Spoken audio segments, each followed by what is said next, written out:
नमस्कार, आप देख रहे हैं डीडी न्यूज और आपके साथ मैं हूं शहला निगार। बुलेटिन की शुरुआत करते हैं और इस समय की सुर्खियां क्या हैं, आइए सबसे पहले वो देखते हैं।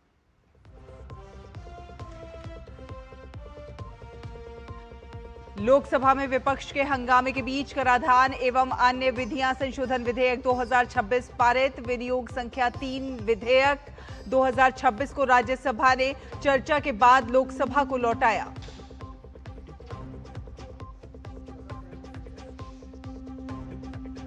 झारखंड में परीक्षा में अनियमितताओं के खिलाफ आंदोलन 13वें दिन भी जारी। विपक्ष ने विधानसभा में किया प्रदर्शन। 11 सदस्यीय प्रतिनिधिमंडल सरकार से करेगा बात। केरलम में सरकारी नौकरियों में नियुक्तियों को लेकर विरोध प्रदर्शन। भारतीय जनता युवा मोर्चे ने नियुक्ति प्रक्रिया में अनियमितता और अभ्यर्थियों को नियुक्ति पत्र नहीं मिलने का लगाया आरोप।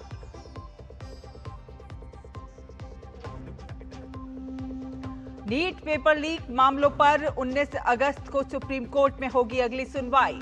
अदालत ने केंद्र सरकार द्वारा दाखिल हलफनामे पर याचिकाकर्ताओं से मांगा जवाब।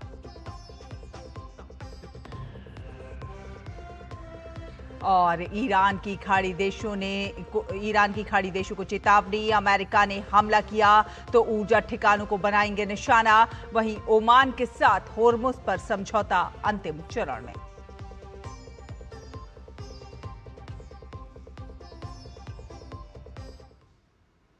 आपको बता दें कि लोकसभा ने आज विपक्ष के हंगामे के बीच कराधान एवं अन्य विधियां संशोधन विधेयक 2026 को पारित कर दिया है। विपक्ष के शोर शराबे के बीच वित्त मंत्री निर्मला सीतारमण ने कराधान एवं अन्य विधियां संशोधन विधेयक 2026 सदन में चर्चा और पारित करने के लिए पेश किया।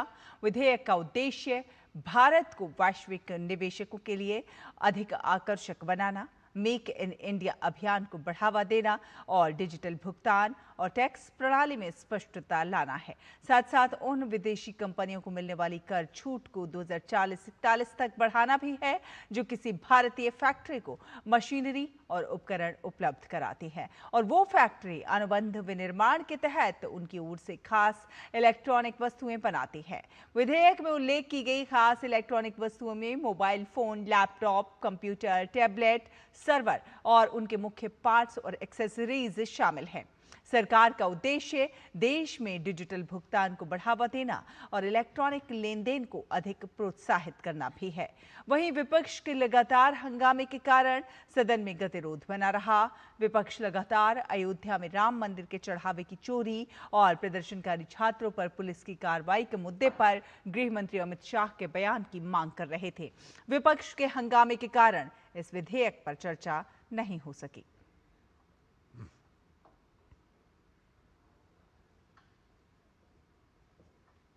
और राज्यसभा में आज विनियोग विधेयक संख्या 3 2026 को राज्यसभा ने चर्चा के बाद लोकसभा को लौटाया। वित्त मंत्री निर्मला सीतारमण ने विनियोग विधेयक संख्या 3 2026 पर विचार और इसे लोकसभा को वापस भेजने के लिए पेश किया। ये बिल 31 मार्च 2023 को समाप्त हुए वित्तीय वर्ष के दौरान हुए अतिरिक्त सरकारी खर्च को भारत की संचित निधि कंसोलिडेटेड फंड ऑफ इंडिया से अधिकृत करने से संबंधित है। विधेयक पर हुई संक्षिप्त चर्चा के दौरान कांग्रेस और कुछ अन्य विपक्षी दलों के सदस्यों ने प्रदर्शनकारी छात्रों पर पुलिस कार्रवाई को लेकर गृह मंत्री अमित शाह के बयान की मांग करते हुए सदन से बहिर्गमन किया। विधेयक पर हुई संक्षिप्त चर्चा के दौरान सदस्यों ने अर्थव्यवस्था से जुड़े विभिन्न पक्ष उठाए। चर्चा का जवाब देते हुए वित्त मंत्री निर्मला सीतारमण ने कहा कि सरकार ये अनुदान की अनुपूरक मांगे 31 मार्च 2023 को समाप्त हुए वर्ष में अतिरिक्त खर्च के लिए लाई है। उन्होंने कहा कि सरकार इस अतिरिक्त बजट को लोक लेखा समिति पीएससी की सिफारिश पर लाई है और पीएससी की अध्यक्षता विपक्ष के नेता करते हैं। और आपको सीधे लिए चलते हैं इस समय कैबिनेट की ब्रीफिंग में। गैस से संबंधित है, बहुत ही कॉम्प्रिहेंसिव स्कीम एक बनी है। और दूसरा, असम में एक 4 लेन हाईवे का फैसला लिया गया है। टोटल 32,000 करोड़ रुपीस के ये दोनों प्रोजेक्ट्स और स्कीम्स मिला के है। इनके बारे में आपके सामने एक विस्तृत चर्चा रखूंगा। हम सब जानते हैं कि भारत की जो नेचुरल गैस का कंजम्पशन है उसमें करीब 50% इम्पोर्ट करना पड़ता है। इस 50% इम्पोर्ट को कैसे कम करें, उसके लिए लगातार कई प्रयास चल रहे हैं।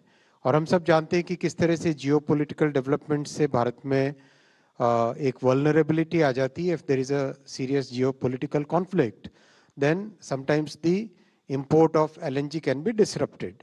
So how to reduce this dependence is the objective. और इसमें अगर बहुत भारत के प्रॉपर बायो एग्रो रिसोर्सेज, यानी गांव में खेती के बाद में जो अगर जो बायोमास बच जाता है, या फिर जो हमारे कैटल है, कैटल का काउ डंग है, उसका यूज़ कर सकें। इस तरह की कई जो वेस्ट मटेरियल्स यूज़ होते हैं, उनका अगर प्रॉपर यूज़ कर सकें और उससे गैस बना सकें, तो then it can be a significant amount of gas to be generated. तो आज जो स्कीम अप्रूव हुई है वो एक कॉम्प्रिहेंसिव स्कीम है जिसमें 6 पिलर्स हैं। जो compressed biogas CBD compressed biogas बनती है सिटी और एग्रो वेस्ट को डाइजेस्ट करने के बाद में, उसको फर्मेंट करने के बाद में, तो उससे जो गैस बनती है उस गैस के यूटिलाइजेशन के लिए अश्योर्ड ऑफ टेक का पिलर रखा गया। यानी जो भी मैन्युफैक्चर करेगा बायोगैस, उसको एक अश्योर्ड ऑफ टेक यानी उसके प्रोडक्ट को खरीदने की गारंटी दी जाएगी। जब वो मान लो किसी ने गैस बनाई, बेच पाए ना पाए, तो वो एक अनसर्टेनिटी रहती है। उस अनसर्टेनिटी को दूर करने के लिए एक अश्योर्ड ऑफ टेक यानी बाय करने का गारंटी इसमें दिया गया है। सेकेंड है प्राइस की स्टेबिलिटी। प्राइस, ग्लोबल ऑयल का प्राइस, गैस का प्राइस अप एंड डाउन होता रहता है, तो बायोगैस को वो सब वॉलेटिलिटी प्राइस की न देखनी पड़े, इसके लिए एक अश्योर्ड प्राइस का सिस्टम बनाया गया है। और जो कैपिटल एक्सपेंडिचर होता है बायोगैस के प्लांट लगाने में, उसमें सपोर्ट दिया जाएगा, कैपेक्स का सपोर्ट। और चौथा पिलर है पाइपलाइन का इंफ्रास्ट्रक्चर, यानी जहाँ से बायोगैस का प्लांट लगता है उस वहाँ से कंज्यूमर्स तक पहुँचाने के लिए जो पाइपलाइन का नेटवर्क चाहिए, उसको सपोर्ट करने के लिए भी इस स्कीम में 4th पिलर रखा गया है। 5th पिलर है MSMEs, और विशेषकर जो विमेन लेड MSMEs हैं उनके लिए क्रेडिट गारंटी। और 6th पिलर है इनोवेशन के लिए।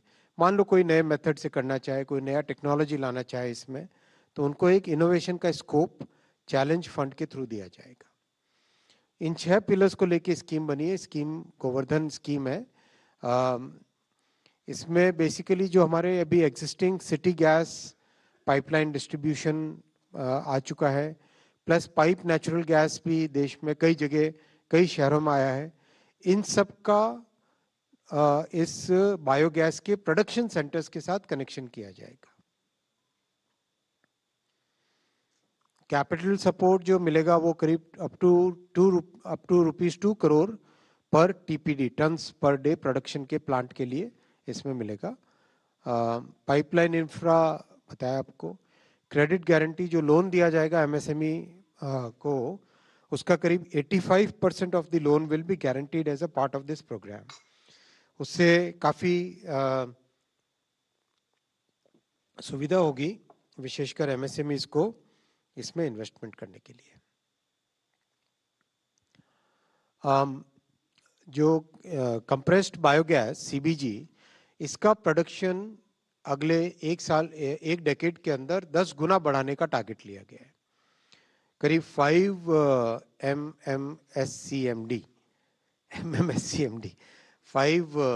MMSCMD प्रोडक्शन के लेवल तक पहुंचाने का इसमें टारगेट लिया गया है। अगर इसको हम एनवायरमेंटल पॉइंट से देखें तो this will save about 40 million tons of carbon dioxide emissions. 40 million tons of carbon dioxide emissions. करीब 75,000 करोड़ रुपीस नेशनल GDP को ऐड होगा, और about 1.5 lakh jobs will be created by this program. Direct and indirect 1.5 lakh jobs will be created. Fossil fuel 10 million metric ton को import करने की जरूरत नहीं पड़ेगी, उसको रिप्लेस करके इस कंप्रेस्ड बायोगैस से बहुत सारी चीजें की जा सकती है। और इसी गैस को निकालने के बाद में बाकी जो इसमें बच जाता है, दैट इज ऑर्गेनिक मैन्योर, और उसकी बहुत अच्छी वैल्यू होती है और बहुत अच्छी उसकी प्रॉपर्टीज होती है. सो ऑर्गेनिक फर्टिलाइजर इससे जो प्रोड्यूस होगा that will be about 250 million metric ton. आज का दूसरा बड़ा फैसला है, आसाम में एक हाईवे बहुत अच्छा, बहुत क्रिटिकल प्रोजेक्ट है, बहुत इंपॉर्टेंट प्रोजेक्ट है. यह है बायता चेरियाली, यानी गुवाहाटी से जस्ट बाहर निकलने के बाद में, वहां से लेके तेजपुर तक का. नक्शे में हम देखें अगर और डिटेल में जाए, बायता चेरियाती गुवाहाटी के जस्ट बाहर में है. ये गुवाहाटी, यहाँ पे रेड कलर का स्टार जो लगा हुआ है वहां पे, गुवाहाटी से आगे टुवर्ड्स रौता, रौता से तेजपुर, ये वाला सेक्शन है कंप्लीट.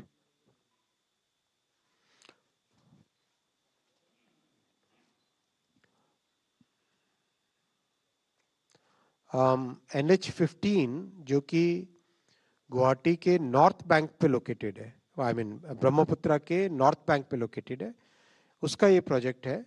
और ये आगे जाके बहुत सारे अरुणाचल के, आगे नागालैंड के, इन सब के लिए कनेक्टिविटी का एक बहुत इंपॉर्टेंट हाईवे बनता है.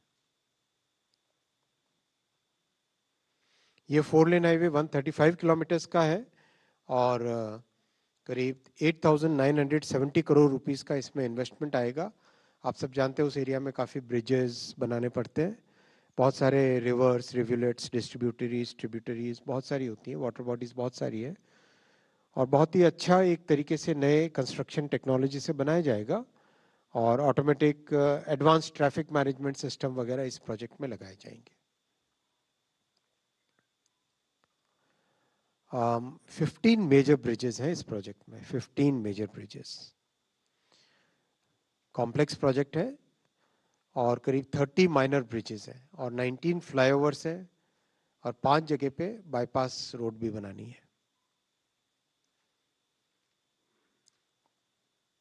आगे जाके ब्रह्मपुत्र टनल को भी ये जोड़ेगा, तो अपने आप में एक बहुत इंपॉर्टेंट फैसिलिटी है नॉर्थ ईस्ट के कनेक्टिविटी की. और डिटेल्स हैं इसके प्रोजेक्ट के. रीजनल ग्रोथ काफ़ी इंप्रूव होगी इससे. असम में वैसे भी बहुत तेजी से नए प्रोजेक्ट्स आ रहे हैं. सेमीकंडक्टर इंडस्ट्री वहाँ पे पहुँच चुकी है, एस्टेब्लिश हो चुकी है. कई नए पावर प्लांट आ रहे हैं. ऑयल एंड गैस के एक्सप्लोरेशन के प्रोजेक्ट्स हैं. मैन्युफैक्चरिंग सेक्टर में असम बहुत तेजी से आगे बढ़ रहा है. साथियों, माननीय प्रधानमंत्री श्री नरेंद्र मोदी जी की इस ऐतिहासिक थर्ड टर्म में भारत के लिए बहुत अच्छा एक फाउंडेशन बनाने का जो काम चल रहा है, उसमें railway, highway, metro, airports, ports, ropeways, इन सब की इम्पोर्टेंस अगर आप देखें तो every 1 crore rupee that we invest in infra, वो मिडिल क्लास के लिए, देश के लिए एक फाउंडेशन तो बनता है, साथ ही साथ उसकी इकोनॉमिक एक्टिविटी जनरेट होती है अबाउट 3.6 करोड़ रुपीस की.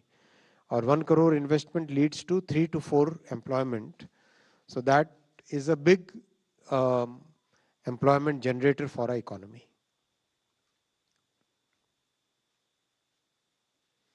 एक बहुत अच्छा चार्ट है आपके सामने, एक जस्ट फॉर इंफॉर्मेशन रखा है. 2014 से पहले और 2014 के बाद में इंफ्रा का डेवलपमेंट किस तरह से हुआ. किसी भी पैरामीटर पे आप देखो, मान लो सबसे ऊपर वाला बार है फ्रेट कॉरिडोर.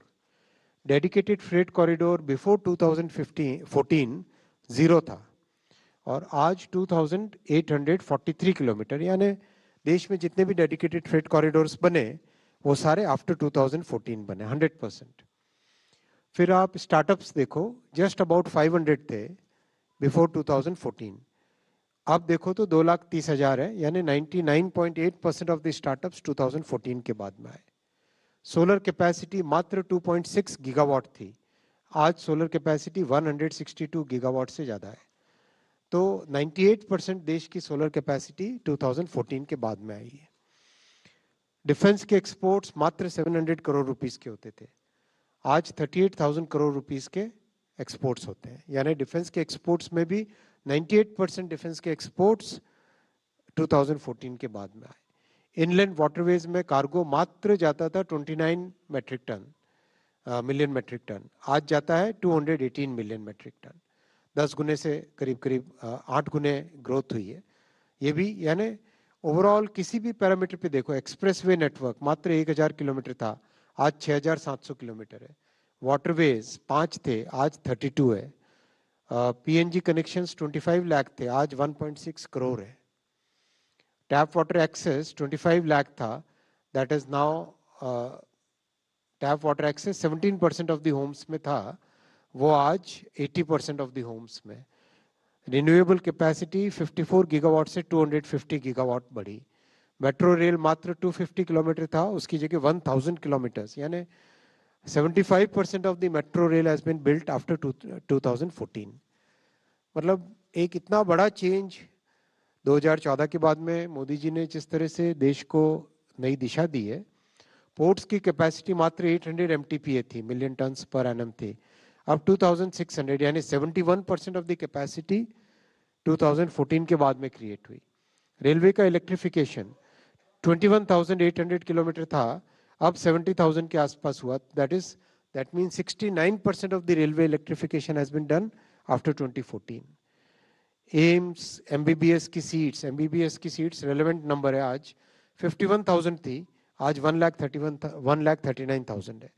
यानी देश में जितनी एमबीबीएस की सीट्स हैं वो उसका 63% 2014 के बाद में क्रिएट हुई है। एयरपोर्ट्स मात्र 74 थे, आज 164 है, यानी 55% of the airports have been created, have been constructed after 2014। Medical colleges 387 थी, आज 844 है, यानी आधे से ज्यादा मेडिकल कॉलेजेस 2014 के बाद में बनी। पावर कैपेसिटी 249 गीगावाट थी, आज 540 गीगावाट है, यानी डबल की भारत ने इन 10 वर्षों में। यानी 2014 से पहले जितनी कैपेसिटी थी उससे ज़्यादा ऐड किया इन 12 वर्षों में। क्रूड स्टील की कैपेसिटी सेम 109 मिलियन टन था, अब 222 मिलियन टन, यानी जितना आज़ादी से लेके 2014 तक काम हुआ उससे ज़्यादा काम 12 साल में। कोल का प्रोडक्शन 565 मिलियन टन से 1000 million ton, 44% of the total coal production is in the last 4 years। हर एक किसी भी पैरामीटर पे देखो तो इंफ्रास्ट्रक्चर की इंपॉर्टेंस इसलिए है कि देश का भविष्य उस पर निर्भर करता है। देश का ग्रोथ का जो पैरामीटर है वो इस पे निर्भर करता है, और जो हमारे मिडिल क्लासेस के लिए अपॉर्चुनिटीज़ बनती है वो अपॉर्चुनिटीज़ इंफ्रा से बनती है। चाहे किसी भी देश का एग्जांपल ले लो, चाहे हमारे पड़ोसी देशों का एग्जांपल ले लो, या साउथ ईस्ट एशियन टाइगर्स कहते थे जिनको, उनका एग्जांपल ले लो, या यूएस का example before the second world war ले लो, या यूरोप में जर्मनी, फ्रांस, इनके एग्जांपल्स ले लो, यूके के एग्जांपल्स ले लो। किसी भी देश में जब इंफ्रा डेवलप होता है तभी जाके उसकी ग्रोथ का मोमेंटम आता है। इसीलिए प्रधानमंत्री श्री नरेंद्र मोदी जी ने 2014 से लगातार इंफ्रा पे एक बहुत फोकस करके इंफ्रा को, बेस को, इंफ्रा हमारा बेस है, बुनियादी ढांचा, हिंदी में अगर हम बोले तो इसको बुनियादी ढांचा बोलते हैं, यानी हमारी बुनियाद है, हमारी फाउंडेशन, हमारी नींव है इकोनॉमी की, इसीलिए इस पे इतना ध्यान दिया गया। Thank you friends, I will take your questions. Thank you sir. A question from the first row, from left. Budholia ji, after him. Sir मैं सचिन बुधोलिया हूँ, हिंदुस्तान समाचार से। मेरा सवाल ये जो गोवर्धन वाला जो स्कीम है इसको लेकर के है। एक तो इसमें टोटल कितना एक्सपेक्ट कर रहे हैं कि इसमें कितना प्रोडक्शन होगा गैस का। दूसरी चीज़ कि इस गैस का उपयोग क्या केवल रसोई गैस में होगा या वाहनों में भी, या जो सीएनजी का जहाँ जहाँ इस्तेमाल होता है उनमें होगा, या सीएनजी में मिक्स करके जैसे E20 का चल रहा उस तरह का भी कोई प्लान होगा? सर मैं ब्रह्म प्रकाश हूँ जी न्यूज़ से। मेरा सवाल इसी गोवर्धन योजना को लेकर है कि एक तो जो प्लांट लगेंगे क्या ये पॉपुलेशन वाइज कुछ इस तरह का होगा, ग्रामीण इलाकों में या फिर शहरी इलाकों में, इसका कोई कंडीशंस है? दूसरा, पहले जैसे गोबर से जो बायोगैस बनाते थे उसके प्लांट भी देश में पहले शुरुआत हुई थी, लगे थे, तो उनसे क्या कोई डेटा है कि अभी कितना उनसे उत्पादन होता है? Thank you. First row, second row, yeah, 76. Mic please, mic and your परिचय। कोमल शर्मा, भारत एक्सप्रेस। सर ये स्कीम कितनी बेनिफिशियल रहेगी और कब लॉन्च हो सकती है सरकार की तरफ से? Next, second row, नहीं, थर्ड रो में 127. अच्छा, okay. Hello, sir. I'm Rajesh from Bloomberg. Wanted to ask that the 237 billion rupees that you have allocated for this thing, is it something already allocated for in the budget, or how are you going to fund that? Sir Aseem Manchanda CNBC Awaaz sir time period नहीं बताया कितने साल के लिए ये? Next. Sir, Ishan from Money Control.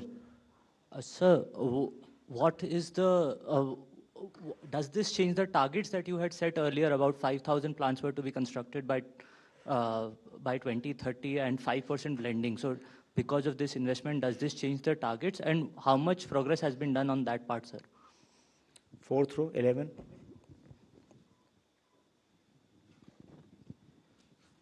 Sir मैं नवीन गौतम नवभारत से, मेरा सवाल ये है कि जो गोबर गैस प्लांट या जिस तरह की जो तैयारी गवर्नमेंट की तरफ से की जा रही है, बेस उसका गोबर है, क्या इतने जानवर हमारे पास देश में हैं? क्योंकि ये सवाल इसलिए खड़ा होता है कि दूध की जो डिमांड है हमारे देश में उतनी सप्लाई है नहीं, तो ये कहाँ से आएगा? Next row, 47. सर मैं तरुण शर्मा हूँ जी बिजनेस से. सर आपने कहा अशोर्ड प्राइस होगा इसके लिए, सर वो प्राइस क्या होगा? और जो 23,000 करोड़ आप इस बजट जो आज कैबिनेट ने अप्रूव किया, इससे कितने नए प्लांट्स जो हैं वो एस्टेब्लिश हो पाएंगे? Thank you. 249, yes, backside. So Prakash Pedashi from ET now. The Govardhan scheme was launched in 2018. So how is the new scheme different from the existing one, and also, or does it simply providing additional benefits under the existing framework? I think questions are over. Yeah, thank you.